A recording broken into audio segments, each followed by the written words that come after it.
जी नमस्कार सभी को। जैसे आपको पता है मैंने पॉलिटिकल साइंस के ऊपर एक सीरीज जारी की है, ठीक है, जो कि एचपी टेट और टीजीटी कमीशन के लिए उपयोगी रहने वाली है। आज हम वीडियो 2 के बारे में बात करेंगे और आज की वीडियो में हम बात करने वाले हैं भारतीय संविधान के स्रोत या फिर सोर्सेज ऑफ इंडियन कॉन्स्टिट्यूशन। पहली बात तो आपको ये याद रखनी है कि जो हमारा भारतीय संविधान है ये काफ़ी सारे देशों के संविधानों से मिला के बना हुआ है। कई देशों के फीचर्स जो हैं हमें अच्छे लगे हैं तो वो हमने अपने संविधान में ऐड कर लिए गए हैं। और सबसे पहला क्वेश्चन जो है आपसे बनता है कि भारतीय संविधान का अधिकांश हिस्सा कौन से सोर्स से लिया गया है। तो आपको याद रखना है अधिनियम 1935 से, ठीक है जी, अधिनियम 1935 से भारतीय संविधान का अधिकांश हिस्सा लिया गया है। और आपको नोट्स जो है वो साथ साथ में बनाने हैं, ठीक है जी। नोट्स जो है आपको साथ साथ में बनाने हैं ताकि आपके जो है तैयारी अच्छे से हो जाए। अधिकांश हिस्सा 1935 अधिनियम से लिया गया है और यहाँ से लगभग 250 अनुच्छेद लिए हैं, ठीक है। कभी अनुच्छेदों की संख्या पूछ ली जाए तो लगभग 250 अनुच्छेद जो है यहाँ से लिए गए हैं, ठीक है। नेक्स्ट बात करेंगे, मोस्ट इंपॉर्टेंट आपके लिए रहने वाला है कि ब्लूप्रिंट किसे कहते हैं, ठीक है जी। तो याद रखना है अधिनियम 1935 को ब्लूप्रिंट भी कहा जाता है, ठीक है, भारतीय संविधान का ब्लूप्रिंट, ठीक है। नेक्स्ट क्वेश्चन है ब्लूप्रिंट के नाम से किस अधिनियम को जाना जाता है। तो अधिनियम 1935 को ब्लूप्रिंट के नाम से भी जाना जाता है, ठीक है जी। नेक्स्ट आपसे पूछते हैं नेहरू जी ने दास्ता का चार्टर किसे कहा, ठीक है जी। तो अधिनियम 1935 को नेहरू जी ने क्या कहा, इसको दास्ता का चार्टर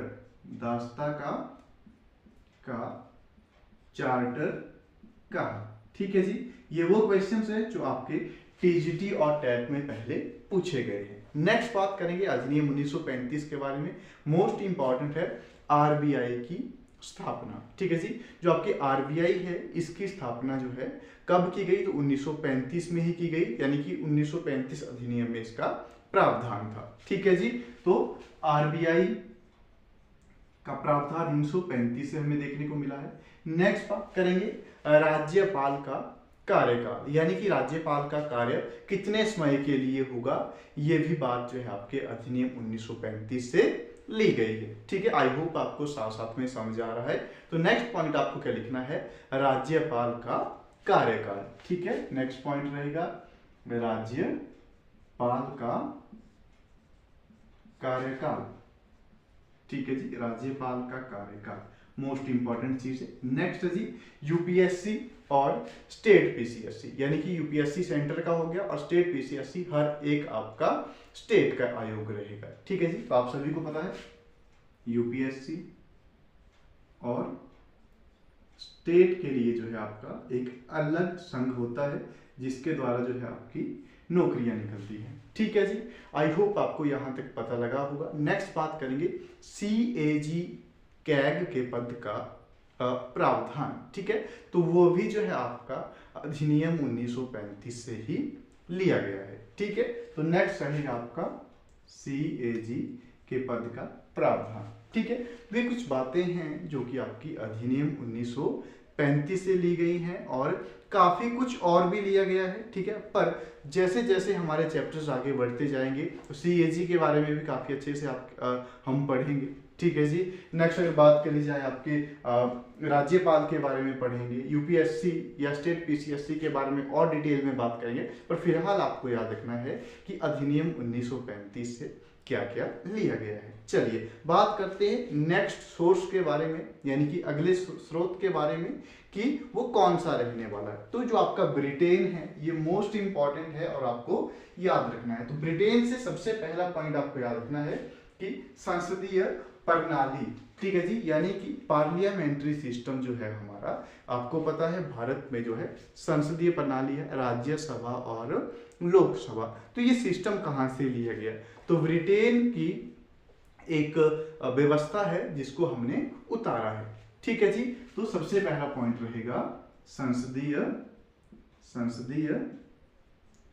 प्रणाली या पार्लियामेंट्री सिस्टम। नेक्स्ट रहेगा संसदीय विशेषाधिकार, जो भी संसद से रिलेटेड पॉइंट रहने वाले हैं वो आपके ब्रिटेन से संबंधित है। संसदीय विशेषाधिकार, ठीक है जी। एकल नागरिकता, मोस्ट इंपॉर्टेंट पॉइंट है, हमने एकल नागरिकता की व्यवस्था कहां से ली है, ठीक है। हमें जो है सिर्फ सिंगल सिटीजनशिप मिलती है, मोस्ट इंपॉर्टेंट है सिंगल सिटीजनशिप, यानी कि हम क्या है, भारत के नागरिक हैं, स्टेट की हमें सिटीजनशिप नहीं मिलती है। तो नेक्स्ट आपको लिखना है सिंगल सिटीजनशिप या फिर एकल नागरिकता। तो नेक्स्ट पॉइंट आपका रहेगा एकल नागरिकता, ठीक है जी। नेक्स्ट पॉइंट क्या रहने वाला, एकल नागरिकता।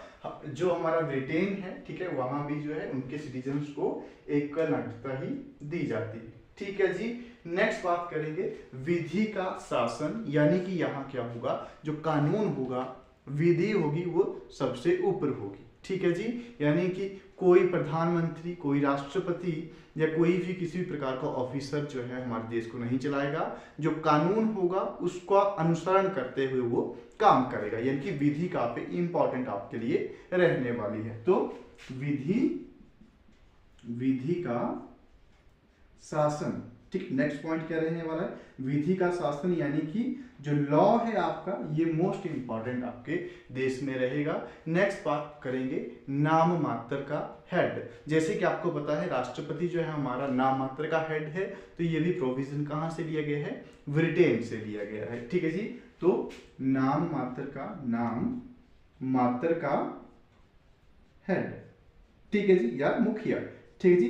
तो नाम मात्र का हेड या मुखिया जो है ये प्रोविजन भी आपका लिया गया है ब्रिटेन के संविधान से। नेक्स्ट बात या नेक्स्ट सोर्स की बात करें अगर हम, तो वो क्या रहने वाला है आपका जर्मनी। देखो जर्मनी से रिलेटेड जो है सिर्फ एक ही क्वेश्चन आपके सोर्सेज में बनता है कि जर्मनी से हमारे देश में क्या लिया गया है। तो याद रखना है जर्मनी से हमारे देश में आपातकाल की सुविधा या आपातकाल का प्रावधान लिया गया है, ठीक है जी। तो यहां से क्या लिया है आपका आपातकाल का प्रावधान, ठीक है जी। जर्मनी से लिया गया है आपातकाल का प्रावधान। अब आपसे क्वेश्चन बनता है कि कुल कितने प्रकार के आपातकाल जो हैं वो भारत में लगाए जा सकते हैं। तो पहली बात तो याद रखनी है कि राष्ट्रपति के द्वारा भारत में आपातकाल लगाया जाता है और ये कुल 3 प्रकार का है, ठीक है जी। तो आपको लिखना है, ठीक है, काफी बार क्वेश्चन बना है ये। अनुच्छेद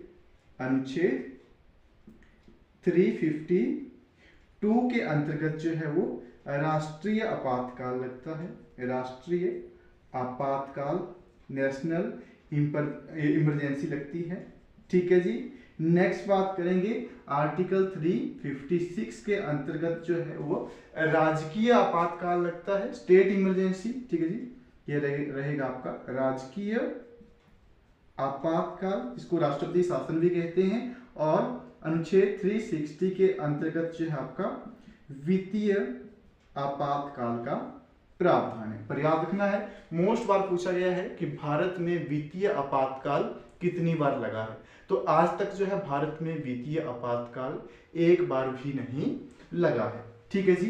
तो याद रखना है ये एक बार भी नहीं लगा है, ठीक है जी।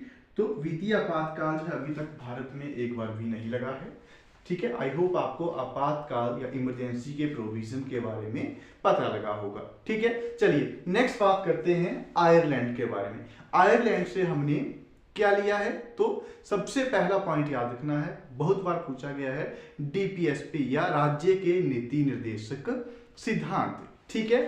तो आयरलैंड से हमने लिए हैं राज्य के नीति निर्देशक सिद्धांत, नीति निर्देशक सिद्धांत, ठीक है जी।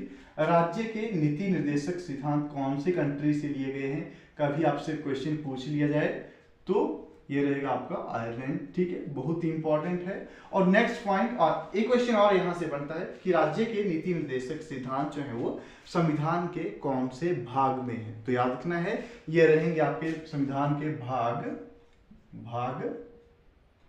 4 में, ठीक है जी। भाग 4 में जो है भाग 4 यानी कि पार्ट 4 में ये रहने वाले हैं, ठीक है। और अनुच्छेद 36 से 51 तक, ठीक है, 36 से लेके 51 तक ये रहते हैं। तो अनुच्छेद कभी पूछ लिया जाए कौन सा अनुच्छेद से कौन सा अनुच्छेद तक है, तो अनुच्छेद 36 से अनुच्छेद 51 तक आपके डीपीएसपी चलते हैं। तो ये कुछ क्वेश्चंस हैं जो कि आपसे डीपीएसपी से संबंधित पूछ लिए जाते हैं, और बाकी इसको हम डिटेल में करेंगे बाद में, पर फिलहाल आपको सोर्सेज के हिसाब से कंसंट्रेट करना है। नेक्स्ट बात करेंगे, आयरलैंड से हमने लिया है राज्यसभा में सदस्यों का मनोनयन। जैसे कि आपको पता है कि राष्ट्रपति के द्वारा राज्यसभा में कुल 12 सदस्यों का मनोनयन किया जाता है। तो ये प्रावधान भी आपका आयरलैंड से लिया गया है।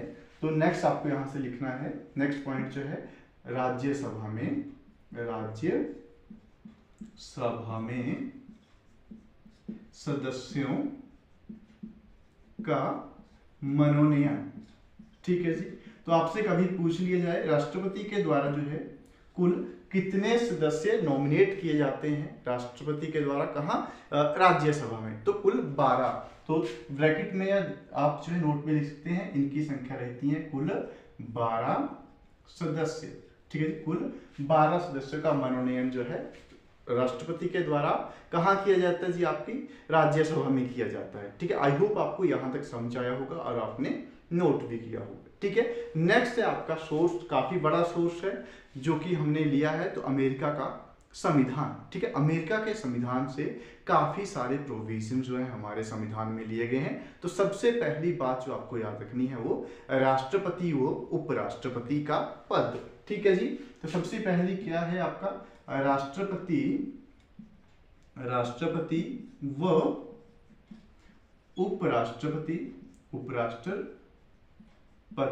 का पद, ठीक है जी। राष्ट्रपति व उपराष्ट्रपति का पद कौन से संविधान से लिया गया है, तो अमेरिका के संविधान से लिया गया है, ठीक है। नेक्स्ट बात करेंगे, मोस्ट इंपॉर्टेंट है आपका, वो आपका रहेगा संविधान की सर्वोच्चता, ठीक है। सुप्रीमेसी ऑफ कॉन्स्टिट्यूशन जो है कहां से लिया गया, यानी कि भारत में क्या होगा, संविधान सबसे ऊपर होगा, ठीक है जी। तो नेक्स्ट है संविधान की सर्वोच्चता, ठीक है जी, कि संविधान जो है भारत में सबसे ऊपर रहता है। नेक्स्ट रहेगा आपका न्यायिक पूर्वालोकन, यानी कि जुडिशियल रिव्यू, ठीक है। अगर माना कोई भी ऐसा कानून बनता है जो कि हमारे अधिकारों के खिलाफ हो, तो उसके खिलाफ जो है या उसके ऊपर जो है हमारा न्यायालय रिव्यू दे सकता है, ठीक है जी। तो नेक्स्ट आपका रहेगा न्यायिक पूर्वालोकन, ठीक है जी। ये जो प्रावधान है ये भी कहां से लिया गया है जी, आपके अमेरिका के संविधान से लिया गया है। मोस्ट इंपॉर्टेंट है, देखो क्वेश्चन दो प्रकार से बनते हैं। एक क्वेश्चन तो आपका बनता है कि एक क्वेश्चन बनता है अगर आपसे ऐसा पूछा जाए कि आपातकाल का प्रावधान कहां से लिया गया है, तो सीधा जर्मनी को टिक लगाना है, जर्मनी से हमने आपातकाल का प्रावधान लिया है। पर अगर क्वेश्चन में पूछा जाए फाइनेंशियल इमरजेंसी, आर्थिक आपातकाल, ठीक है जी, इसका जो आपका वित्तीय आपातकाल जिसको हम बोलेंगे, प्रावधान कहां से लिया है, तो अमेरिका से, ठीक है। तो नेक्स्ट आपको याद रखना है वित्तीय आपातकाल, ठीक है जी। वित्तीय आपातकाल का प्रावधान भी अमेरिका से लिया गया है। और इसके साथ एक मोस्ट इंपॉर्टेंट पॉइंट आपका रहने वाला है, वो आपका रहेगा राष्ट्रपति के खिलाफ महाभियोग, ठीक है जी।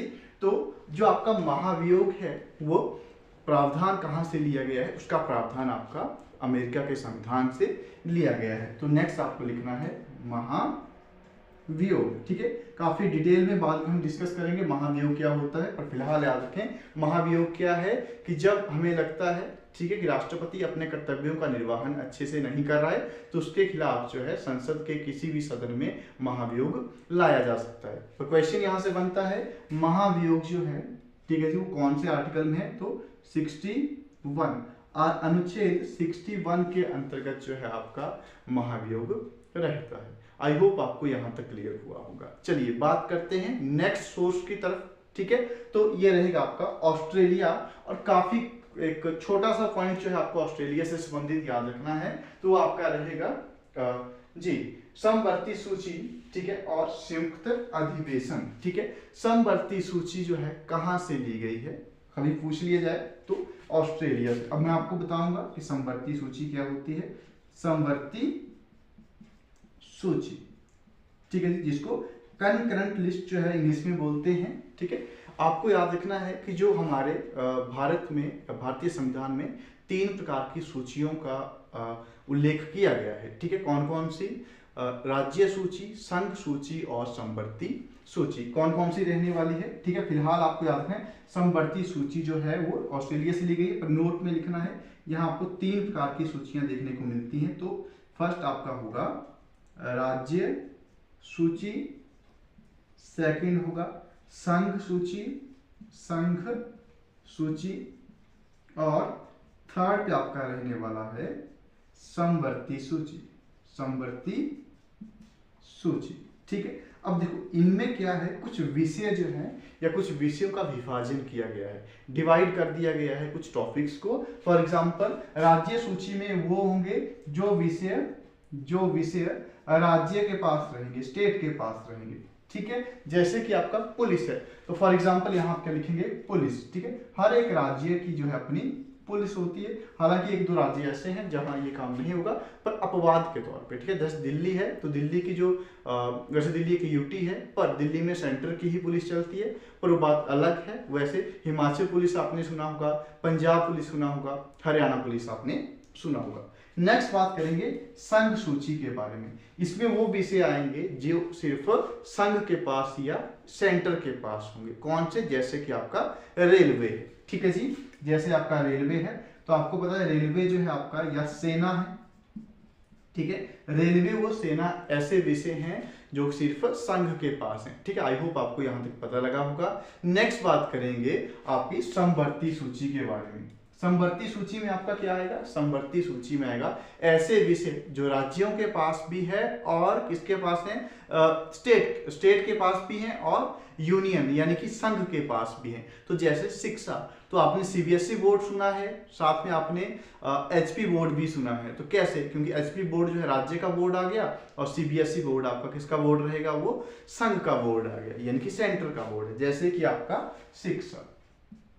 तो इस प्रकार से ये आपकी बात हुई किसके बारे में, समवर्ती सूची के बारे में, राज्य सूची के बारे में और संघ सूची के बारे में, ठीक है जी। नेक्स्ट बात करेंगे, यहां से हमने और क्या लिया है, तो संयुक्त अधिवेशन का प्रावधान, यानी कि फॉर एग्जांपल कभी कोई ऐसा बिल है वो पास होने का नाम नहीं ले रहा है और काफी प्रतिरोध फैला हुआ है राज्यसभा और लोकसभा के बीच में, ठीक है। तो क्या करना पड़ेगा, उनको एक साथ बुलाना पड़ेगा, उसको हम बोलते हैं संयुक्त अधिवेशन। तो आपसे डायरेक्ट क्वेश्चन कुछ बनते हैं पर डिटेल में बात करेंगे जब हम संसद के बारे में। फिलहाल इतना याद रखें, संयुक्त अधिवेशन, ठीक है जी। इसका प्रावधान भी कहां से लिया गया जी, ऑस्ट्रेलिया से लिया गया है, किसका, संयुक्त अधिवेशन का। और साथ में याद रखें एक आर्टिकल 108, ठीक है जी, आर्टिकल 108 के द्वारा जो है संयुक्त अधिवेशन बुलाया जाता है, ठीक है। बाद में काफी डिटेल भी इसके बारे में डिस्कस कर लिया जाएगा। नेक्स्ट बात करेंगे कनाडा से जो है भारतीय संविधान में क्या लिया गया है, ठीक है जी। तो काफी कुछ आपको यहाँ देखने को नहीं मिलेगा, छोटा सा देश है और यानी कि छोटा सा प्रोविजन जो है यहाँ से लिया गया, देश तो काफी बड़ा है, ठीक है। तो यहाँ से हमने लिया है केंद्र और राज्यों की शक्तियों, ठीक है जी, यानी कि जो केंद्र और राज्य की शक्तियों के बीच में विभाजन की जो हम बात कर रहे थे, तो समवर्ती सूची तो ली गई है ऑस्ट्रेलिया से, पर ये आइडिया कहाँ से लिया है कि कुछ शक्तियां केंद्र को दी जाएंगी और कुछ शक्तियां राज्य को दी जाएंगी, तो कनाडा से लिया गया है। तो यहाँ आपने लिखना है केंद्र वो राज्य के बीच, केंद्र वो राज्य के बीच शक्तियों का विभाजन, ठीक है जी। केंद्र वो राज्यों के बीच में शक्तियों का विभाजन जो है, ठीक है, इसका प्रावधान कनाडा से लिया गया है। चलिए बात करते हैं फ्रांस से। फ्रांस से भी छोटा सा ही एक टॉपिक लिया गया है, यह हमने प्रावधान लिया है। यहाँ से हमने 4 शब्द लिए हैं। फ्रांस से संविधान से हमने क्या किया है, 4 शब्द उठाए हैं, 4 वर्ड्स उठाए हैं, ठीक है जी। तो यहाँ से हमने लिए हैं 4 शब्द, ठीक, 4 वर्ड्स यहाँ से लिए गए। वो 4 शब्द कौन से रहने वाले हैं? तो सबसे पहले याद रखना है समानता, नेक्स्ट याद रखना है स्वतंत्रता, ठीक है, बंधित्व, थर्ड रहेगा आपका बंधित्व, और फोर्थ रहना है आपका गणतंत्र। ठीक है जी, तो समानता, स्वतंत्रता, बंधित्व और गणतंत्र, ये आपके 4 शब्द जो हैं कहां से लिए गए हैं? फ्रांस के संविधान से लिए गए हैं। ठीक है, नेक्स्ट बात करेंगे रूस के बारे में। रूस के संविधान में भारत से क्या लिया गया है? सॉरी, भारत के संविधान से रूस में क्या लिया गया है? तो याद रखना है रूस के संविधान से जो है हमने लिए हैं मौलिक कर्तव्य। ठीक है, मौलिक कर्तव्य जो है यहां से लिए गए हैं। तो आपसे पूछते हैं हमारे मौलिक कर्तव्य संविधान के कौन से भाग में है? तो हमारे मौलिक कर्तव्य जो है संविधान के भाग 4A में है। 4A में आपको देखने को मिलेंगे। तो भाग 4A, ठीक है, भाग 4A में है। और अनुच्छेद का भी पूछ लिया जाए तो 51A। ठीक है, तो अनुच्छेद का भी पूछ लिया जाए मौलिक कर्तव्य जो है कौन से अनुच्छेद में है? तो अनुच्छेद 51A। ठीक है जी, आई होप आपको यहां तक क्लियर हुआ होगा। चलिए बात करते हैं लास्ट सोर्स के बारे में जहां से आपको क्वेश्चन देखने को मिलता है, दक्षिण अफ्रीका। तो दक्षिण अफ्रीका से हमने क्या लिया है? तो संविधान में संशोधन प्रक्रिया या संविधान में संशोधन का प्रावधान। ठीक है, तो यहां से हमने लिया है संविधान में संशोधन का प्रावधान।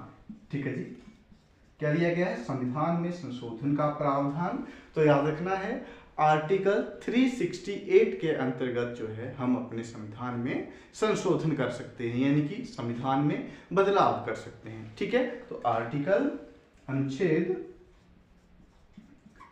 368 के अंतर्गत जो है संविधान में संशोधन किया जा सकता है। काफी बार पूछे जाने वाला क्वेश्चन है, चाहे आपका टेट हो, टीजीटी हो या हिमाचल का कोई भी किसी भी प्रकार का एग्जाम हो। ठीक है, तो आज हमारा टॉपिक कंप्लीट हुआ भारतीय संविधान के स्रोत या sources of Indian constitution. I hope आपको ये वीडियो अच्छी लगी होगी। देखो, अगर आपको वीडियो अच्छी लगी है तो इसको शेयर करो, लाइक करो और चैनल को भी सब्सक्राइब करो। धन्यवाद।